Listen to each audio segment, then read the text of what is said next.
Ito ang inyong lingkod na nagbabalik upang magbigay ng mga balitang walang bias at pawang katotohanan lamang. Ito ang Bayang Pinas. Ngunit bagong lahat, kung bago ka pa lamang sa ating channel ay syempre huwag mong kakalimutan na mag-subscribe muna, pindutin ang notification bell at piliin ang all upang lagi kang maging updated sa ating mga bagong videos na ina-upload araw-araw. At syempre, maraming salamat na rin po sa ating mga solid viewers sa walang sawang pagsuporta. Huwag na huwag rin din pong kakalimutang mag-iwan ng like at i-share ang ating mga videos upang maging aware din ng ibang tao sa kung anong nangyayari sa ating bansa.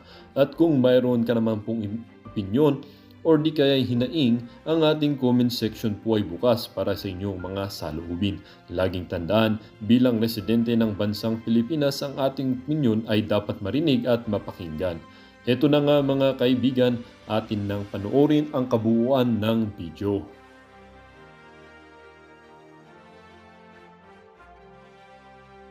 Integridad, may pinapangalagaan kang pangalan, hindi ka manggagancho, hindi ka gagawa ng mali. Di ba? Dahil ang mga mata sa'yo ay nakikita, well, hindi lang kahit may nakatingin sa'yo, di ba? Personally, sa loob-loob mo, imagine mo, asawa ka ng Marcos, well, what do you expect? Ano ba ang reputasyon ng mga Marcos? Di ba? Kawatan. Kaya pinandigan nila na lalong maging kawatan. Kaya kung matino ito si Lisa Smugs, ay hindi siya makikipag sa buhatan sa mga smuggler. Kaya nga siya pinangalanan ng Smugs eh. Ulitin ko mga kababayan, hanggang kailan kayo tatahimik? Smuggling business pinasok na ni Kuting at ni Lisa. Pulburon business pinasok na nila. Diba? Paulit-ulit kong sasabihin sa inyo. Isinama pa nila sa kanilang mga trip si Mark Anthony Sayarot. Sinasama nila yung nahulihan ng pulburon na nagmamanufacture. Isinasama si Michael Ma. Kasama nila lahat. Anong klaseng bansa meron tayo na ang presidente ninyo, ang first lady ahas ninyo, ang kahangout nila ay mga sindikato. Tapos kayo, mga general na matitino, kailan kayo kikilos? Kung talagang mahal nyo Pilipinas, I challenge all of you. Alam nyo na si Lisa ang national problem at si Kuting. Binababoy ang mga taong bayan, ginigipit ang mga negosyo ngayon, hinahanapan ng butas kapag hindi nagbigay ng tama ng bribe sa BIR. May vlog ako dyan. Kapag pinagtripan ang negosyo mo, hanapan ka ng butas, or magbabayad ka ng multimillion sa kanila, hindi papunta sa taong bayan, kundi papunta sa bulsa nila.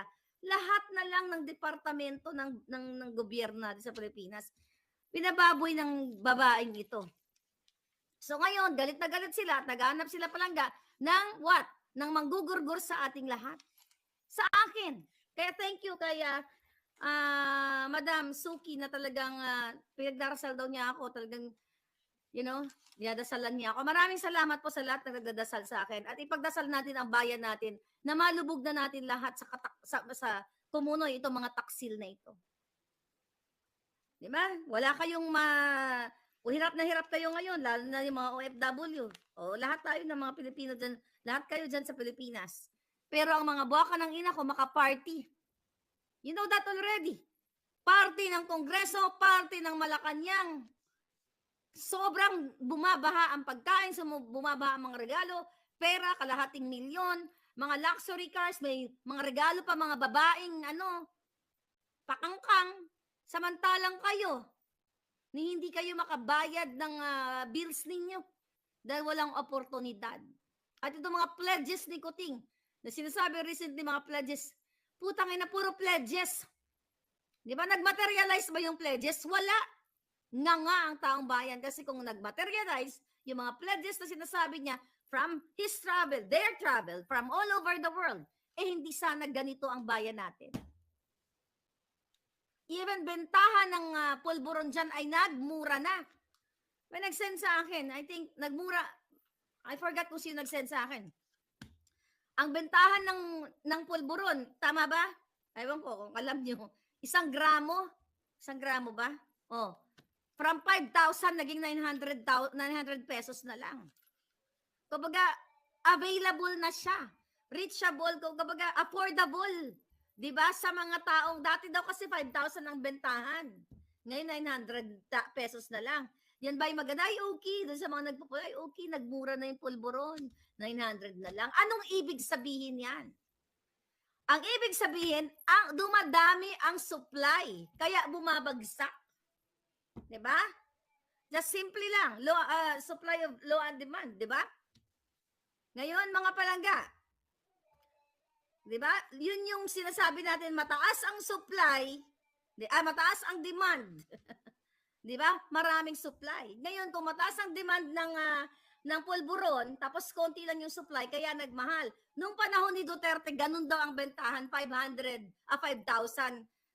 per gramo. Pero ano ibig sabihin nun? Kasi ibig sabihin, walang maraming supply sa bansa dahil nga tinutokhang ni panahon ni Duterte at kasama nga dapat si Kuting sa tokhang, 'di ba? Napinigilan lang, nakiusap lang si Amy Marcos ayon sa ating puting ahas. So kung titignan ninyo, nasa pinaka-simple, okay, ng load, supply, and demand, panahon ni Duterte, 5,000 per gramo. So kung ikaw ay addictus benedictus na wala kang pera, hindi ka makakabili kasi saan ka kuha ng 5,000, di ba? May mga pera lang o mga kurap o mayayaman ang makaka-afford. Pero sa panahon ni Kuting, 900 pesos na lang per gramo. So ibig sabihin, bumabaha ang supply sa Pilipinas, kaya kailangan i-bargain ng mga manufacturer ng pulburon. So ngayon, bakit natin pinag-usapan to? Dahil itong issue na itong pulburon na ito, sinisira nila ang kinabukasan ng mga anak ninyo. Mga OFW na iniwan ninyo mga anak ninyo dahil sa kahirapan ng buhay. Ngayon, pag pinapadala nyo ng pera, ito si Toto, si Nonoy, medyo mahina ang control sa mga tukso na ganito dahil, ganun talaga, vulnerable yung mga bata, di ba? Dahil may 900 siya, pinadalan siya ng pamasko ni nanay niya, o sige, titira na ako ngayon, pare, ganyan. Pero nung panahon ni Duterte, dahil kahit papaano, hindi ba na zero out ang droga, mga palangga, at least hindi affordable sa lahat. Diba? Kailangan mo munang gumawa ng paraan para kung gusto mo talagang mag-addictus benedictus, kailangan mo mag-exert ng extra effort to get 5,000 pesos para mabili mo. So yan ang napakasimple na pangyayari sa atin. Binapabaha ni Kuting, okay, ng gobyernong ito ang pulburon. Kasi nagmamadali sila eh. Kumikita sila sa pulburon. Kumikita sa loto, sa pulburon, sa smuggling. Tapos aartehan lang kayo. Ibabangon natin muli ang Pilipinas, chuchu. May mga bata, kukunin, papuntahin sa Malacanang, bibigyan ng kapirasong loot bags. Hindi yan ang kailangan ng bayan. Ang kailangan ng Pilipino, sustainable livelihood program. Hindi ganyan. Maawa kayo, mga palangga, maawa kayo. Military takeover na dapat, sabi ni Alexander Gatchalian. Maawa kayo sa inyong bayan. Kahit ano pa kaganda ng bahay na ini-enjoy nyo dyan, sa Forbes Park, sa lahat. Tapos paglabas ninyo, dahil pag ang Pilipino ay nagutom yan, ang Pilipino ay kumalam lahat ang mga sikmura ng mga milyon-milyong Pilipino, yung mga yung mga kagandahan ng lugar ninyo, pwede i-take over yan ng mga Pilipinong gutom. Kaya dapat kayo ay bigyan nyo ng what? Kayo, dyan sa gobyerno. Well, si Kuting hindi na effective yan, mga palangga. Hindi na effective si Kuting, hindi na effective si Lisa. Kayong mga may matitinupang natitira at may pagmamahal sa bayan, kailangan nyo magsumikap. Dahil akala nyo ngayon secured kayo sa inyong mga tahanan. Diba? Recently nga, diba? Naglindol. During the hearing, doon kila Badoy at saka kila Ka-Eric, diba? Naglindol. So, ibig sabihin, kaya kayong singilin. Kaya kayong singilin at utasin ng tadhana at ng taong bayan kapag oras na ng pag-speak up day. Huwag kayong pasisiguro, Kuting. Dahil hindi ka na matatapos sa term mo. Dahil oras na lumabas ang pulburon video, doon mo makikita kung paano mag-aklas ang taong bayan. Kaya nga, challenge doon sa may hawak ng pulburon video. Ano pang inaantay ninyo? Gusto nyo boljakin ko pa kayo? Diba? Sana all makakita ng video, sabi ni Sweater Magis. Pero You know what, mga kababayan, alam mo nakakaawa talaga tayo, nakakaawa talaga Pilipinas, nakakasuka yung ginagawa sa inyo. I mean, may marami namang bansang mga, well, wala namang perfect na bansa kahit dito, maraming mga eksena, pero siyempre I cannot compare America and the Philippines, 'di ba? Dito mga kawatan, pumapasok na sa mga mall, pinababayaan lang, 'di ba? Ang kwento ko sa inyo, naka-witness nga ako. Harap-harapan, parang nag-shopping lang siya, 'di ba? Pero sa Pilipinas, anong ginagawa ng mga tao ngayon, 'di ba? Bangag dahil sa problema. 'Di ba? Yung iba nagpapatiwakal dahil hindi yun na kaya ang problema, hindi yun na kayang solusyonan. At ito ang mga dahilan kung bakit kayo nagkakaganyan dahil sa ginagawa ng gobyernong ito. Dahil ang trillions of budget now for 2024. Excited sila kung paano nila ibubulsa yan. So if I were you, dyan sa Pilipinas, kung kayo man, okay, kayong mga men in uniform na sukang-suka na at binababoy kayo ni Lisa, mag-speak up day na kayo. Alang-alang sa inyong mga anak, alang-alang sa kinabukasan ng taong bayan. Kaya ako lumalaban eh. You know what? Sabi ko ulit-ulit ko nga eh, natikman ko na. Kahit pa paano natikman ko na lahat ng mga masasarap na pagkain na gusto kong tikman. Naapakan ko na ang lugar na pinangarap kong apakan, although hindi ko pa naman naikot ang lahat ng mundo. Kaya bago ako matsugi sa mundong ito, hindi ba? Gusto ko kahit papaano ang mga Pilipinong hirap na hirap ngayon ay talagang maibsan yung kahirapan nila. Ultimong pambilin bigas na mga yan, hirap na hirap, walang makain, walang pang noche buena. Ito yung sinasakit ng dibdib ko, mga palangga. Nakakaawa yung mga, you know what, yung mga lumalapit sa akin, I'm sorry, hindi ko kayo mabigyan. Dahil wala naman akong perang, buti sana kung bilyonarya ako, bakit hindi? Bibigyan ko kayo ng opportunity para kumita ng pera, hindi lang yung ayuda-ayuda lang, di ba? Sino ang pwede magbigay sa inyo yan, mga palangga? Gobyerno, kaya nga tayo may gobyerno, kaya nga tayo may tax, kaya nga tayo bumuboto tuwing eleksyon para maghalal na mga leader na magbibigay ng kabutihan. Pero paano tayo makahalal ng leader na ang intensyon ay kabutihan? Mismo ang Smart Magic, based sa signed affidavit letter ni Glenn Chong, ay kinuntsaba ni Lisa at ni Kuting para i-make sure na makukuha siya ng maraming boto. So saan patutungo Pilipinas? Kawawa kayo. Even yung mga loyalista na sumigaw kayo ng Marcos, nakita ko kayo, nagkita tayo dyan. Ni hotdog, yun na naalala ko, kinuwento sa akin ng mga taga Cavite. Yung grupo Avengers ba yun? Yeah, right? May nagbigay ng hotdog dun sa HQ, may nagbigay, at least. Tapos nalaman ni Lisa Ahas, galit na galit, bakit daw binigyan kayo ng hotdog? Hotdog, red hotdog. Yan, naalala ko mga kwento, galit na galit ako nun. Hanggang ngayon, galit na galit ako. Di ba, nagmumukha kayong pulubi? Alam mo yung, ilagay nyo yung mga sarili nyo na nandoon kayo. Ilagay nyo yung mga sarili ninyo nung nandoon na nakita ko meeting the Abansi na umiiyak kayo, ay na bumubulong kayo sa akin. Miss Marlica, sana po magkatrabaho na kami. Anong sabi ko? Sabi ko, sige. Sabi ko, nagagawin ni Bongbong yan. Hindi niya kayo pababayaan. Putang ina, instrumento ako sa pambababoy ng mga putang inang to. Gumastos tayo lahat ng pera, OFW, pera, time. Kasi umasa tayo na ibangon tayo, na bigyan ng solusyon ang mga problema ng ating mga kababayan. Not only OFW, but the whole Filipino. Pero anong ginawa sa inyo?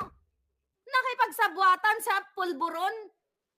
Manufacturer? Sinasama pa? Pera ninyo? Imagine nyo, sinasama ni Kuting Jr. at ni Lisa at ng mga hayop nila lahat ang gumagawa ng pulburon na ikinasisira ng mga utak ng inyong mga anak, binibit-bit nila papuntang Amerika, Europa. Kasi business partner nila. Sinasama nila si Michael Ma at iba pang mga smuggler na sumisira sa buhay ng mga magsasaka. The reason why yung ibang mga magsasaka, yung iba nagkamatay. Yung iba hindi nakatapos ang kanilang mga anak dahil hindi kayang sustusan. Pero yung baka ng inang first gentleman ninyong na si Kuting Marcos Jr. ay ina-appoint pa ang mga smuggler sa mga posisyon na napapahirap sa inyo. Ito ginagawa nila mga palangga. Ang mga balikbayan box now. Hindi lang binabalita ng mga media. Yung kaibigan ko na pinuntahan ko, nalala nyo, nag-bonfire ako. Nagpadala siya, LBC niya pinadala. Nagpadala siya kasi napag-usapan nga namin yung mga kalan-kalan, yung mga ano yun? Hex something, I forgot the brand. Okay? Comment nyo na lang palangga. Hexclad. Okay? Pinag-usapan namin ng mga ganyan. Sabi niya, ga, pinadala ko na yung mga ga Brenda, thank you palangga. So, pinadala niya sa Pilipinas, sa Sindangan. Okay? Yung mga used niya dito sa Amerika. Anong ginawa? Hindi nakarating yung mga magaganda. Recent yun, mga palangga. Hindi nakarating sa pamilya niya yung mga magagandang kaldero, magagandang plato, na pinadala niya, na maayos, pinadala sa pamilya niya. Yan ang nangyayari sa customs ngayon. Walang pakaalam, walang media na nag-uulat ngayon. Dahil sinungalingalan na. So kayong mga OFW, may kwento ba kayo na nagpapadala kayo ng pera ng balikbayan box? Oh, yun ang nagkwento sa akin. May isa pa. Si tita sa Canada ba or Australia? Okay?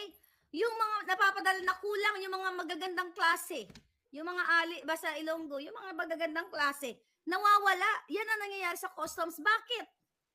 Walang pakialam. Sino ba nasa customs? Diba? Appointed ni Lisa Smugs. Si Rubio naman, dating bagman. Imagine mo si Rubio na dating bagman dyan sa customs, yan ang inappoint ni Lisa. Kasi ang gusto ni Lisa, pag inappoint niya, you can deliver ng epektos. Pwede kang magnakaw, pwede kang maging bagman niya. So kaya yung mga bagay nyo ngayon, ay what? Nawawala ang mga laman. Kaibigan ko. Diba? Kaibigan ko mismo nakaranas. Doon, nagkwentuhan kami before Christmas. Ito ba? Nung panahon ni Duterte, kahit papaano, sabi ni Duterte, yung mga nagdalagay ng bala, ipapalunok niya. O simula nun, wala na naglagay ng bala. Nabawasan. Itong mga balikbayan box, sabi ni Duterte, kapag kayo ay tinatarantado ng mga taong nasa gobyerno, let's say, nag-ayos kayo ng mga papel-papel ninyo, whether sa ibang bansa, magwala kayo, magsigaw kayo, i-express yung karapatan ninyo bilang isang Pilipino, di ba? Ngayon, anong ginagawa ni Lisa? Pag nag-express ka ng opinion mo, nag-express ka, nagsalta ka, nagtanong ka, magpaliwanag kayo Congress, anong gagawin? Ipapakontempt ka, ipapakulong ka. Kung pwede nga lang, ipapagurgur ka. Then it's your call, people sa Pilipinas. It's your call, mga military, men in uniform. It's your call kung papayagan nyo itong hinayupak na butod, mudlo, sindikatong babaeng to, nahahayaan nyo siya na babuyin ang sinasabi nyong mahal nyo ang Pilipinas. Kailan nyo ipagtatanggol ang bayan ninyo? Kailan nyo ipagtatanggol ang flag nyo sa babaeng buwaka ng Ginemes na ito? Gumagamit siya ng mga tao ngayon. Dahil naduduwag ka, Lisa, nakakasuhan ako. Diba? Kaya ginagamit mo si Taerna. Naghahanap ka ng tao para manggurgur sa akin. Hindi ka magwawagi. King ina ka. Hindi ka magwawagi. Dahil malapit-lapit na kayo. Ito ba gusto ninyo? Ang presidente ninyo, ang first lady ninyo, gugurgurin na lang kayong patalikod. Tatamnan kayo ng kaso.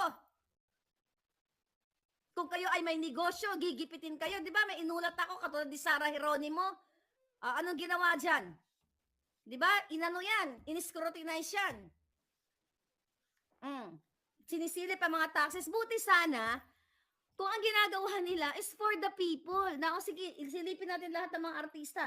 May mga tax evasion ba yan? O, ganyan-ganyan. Buti sana kung ilalagay sa kaba ng bayan at gagamitin for what? For livelihood programs. Kaso, ang ginagawa ng mga nayupak, kunyari, itong si artista A, ayan, may nasilip kami. Supposedly, ang babayaran mo is 10 million. O sige, 5 million na lang. Anong gagawin ng mga kasindikatuhan ni Lisa Smugs? Hindi i-remit ang 5 million. Maaring 1 million lang, o 500,000, o 200,000. Ganun ang laro nila, mga kababayan. Kaya sabi ko, ano pang inaantay ninyo? Mag-speak up day na kayo. Anong ginagawa? Papayag kayo ng isang buwa ka ng inang Lisa na yan? Tingnan mo, kung makita mo ang balat niyan, balat ahas talaga. Diba? Nabudol talaga kami. Dahil magaling siya plastic. Yun ang hindi ko na nakita mga palangga. Kaya di rin nakita ni Atty. Glenchong yun. Mambubudol, pero at least nakita natin ngayon. At darating na ang mga susunod na araw, linggo, panahon, na ilulubog natin sa kumuno yan sa tulong ninyo. Tatahimik kayo. Nakita ninyo ang mga mainstream media. Nga, parang wala kayong mga silbi. Dahil pinalamo na kayo, mahiya kayo sa pamilya ninyo. Yung mga malalaking media kasi, kayo mga malalaking media entity, they're not really for you na sasabihin para sila sa taong bayan, nagbibigay tuwing, di ba, nanghihingi pa nga yung mga yan, GMA7, ABS-CBN, lahat ng mga media nanghihingi pa ngayon ng mga donation kapag pag may mga nasalanta ng bagyo o ng lindol, di ba? Nanghihingi sila, kayo naman mga OFW, di ba? Naawa kayo sa mga kababayan nyo, ipinapadaan nyo sa kanila. May issue na yan, hindi nila nire-remit. Di ba? Na supposedly sila ang maraming pera na ibinibigay nila sa taong bayan. Pero ngayon, ano bang iniisip nila kung bakit sila na hindi nagsasalita? Bakit ang kanilang mga reporter ay tahimik o bumabaliktad nagkikisas kay Lisa? Kasi pinoprotektahan nila ang kanilang negosyo. Remember, isa sa pinakauna kong in-expose sa inyo na ayon sa ating puting ahas, na yung kapatid ni Lisa Smugs, na si Martin Araneta ang nagbo-broker between ABS-CBN, okay, and News 5, okay, TV5, ang nagbo-broker, kung tama ang pagkaalala ko, ang nagbo-broker na nagbigay ayon sa ating puting ahas, nagbigay ng 600 million kay Lisa Smugs bago pa umupo si Kuting. Diba na-intercept yan? Pinag-usapan yan sa Kongreso at sinasabi ni Marcoleta na illegal ang ginagawang pag-merge. Di ba? Naputol yan? That was last year. Yeah, I think that was last year. So, eto ang ginagawa ni Lisa ng kanyang pamilya. Mga hayop sila. Talagang inuubos ang pera ninyo. Balikan natin. Doon na lang sa Nika report ni Clarita Carlos na sinasabi sa Nika report na ang pamilya ni Lisa Smugs, ang kanyang kapatid ay sangkot sa smuggling. At ang sabi ni Clarita dyan, nasa mga kamay ninyo if you do right or wrong. Diba? Doon sa message niya. So ano nangyari? Naligwak si Clarita at inoferan ng pwesto sa Congress. At ngayon nakaitambalus-lus na nag-e-enjoy ng pera ninyo. Kaya tahimik si Clarita kasi sinungal-ngalan na yung bunganga niya ng pera ng bayan. Sinungal-ngalan na tinitambalus-lus. Kaya I challenge Clarita, kung sinungaling ako, file a case against me. At isasampal ko sa iyo ang ebidensya. So nakita nyo, kahit ito'y 80 anyos na walang pagmamahal sa bayan. 'Di ba? Kasi mahal nila yung pera. Kasi ako kung mahal ko, lahat tayo kailangan ng pera. Ba't hindi ko kayang tumanggap ng pera